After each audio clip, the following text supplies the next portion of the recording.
today we have the Epic Willys Mini Race, and the Epic Willys Mini Race again is a 100-mile, one-day race, and it's not a race for speed, it's a race for points. And we're going to give points for arriving at checkpoints first, second, or third. We're going to give points for photographing historic landmarks. We're going to give points for seeing strange things on the route. So there's quite a bit of mystery to it, and the drivers, the teams, there's a driver and a navigator in each Jeep. And the teams won't know the course until 8 o'clock this morning.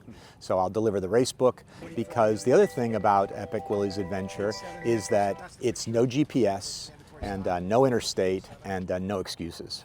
So, and today's a good example of that, because you might see that it's a little bit overcast and there's a light drizzle, and it's pretty cold also. So that's what this is about today. This course is a very technical course, meaning that it's complicated.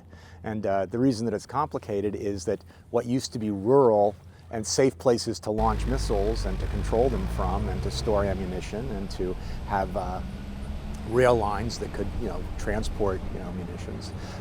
That used to be rural. That used to be out in the woods. But now, suburban Framingham is not that rural. And for the Jeeps that are mostly 1948 to 1964, no highway speeds for those kinds of vehicles. But they don't really like Route 20 on shopping Saturday morning either. So anyway, that's what we're up against.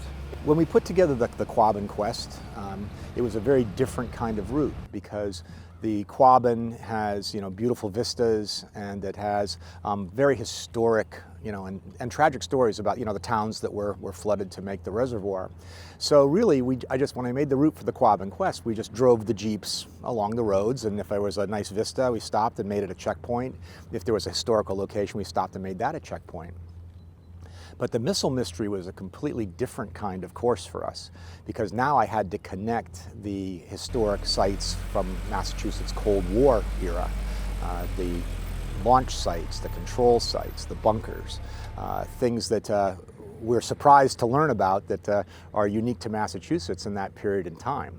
So there are so many sites, I felt guilty about not being able to see them all. So the idea is that we want to engage people with Jeeps. We want people to get out into Jeeps and to use them and to enjoy them, and enjoy the stories that they tell, and the important part they played, in our country's history.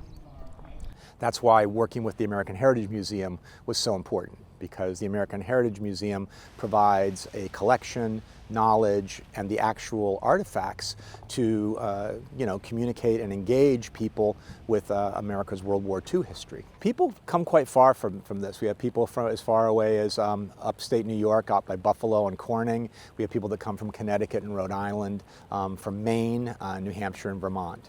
So that's pretty much for this race, that's kind of our reach.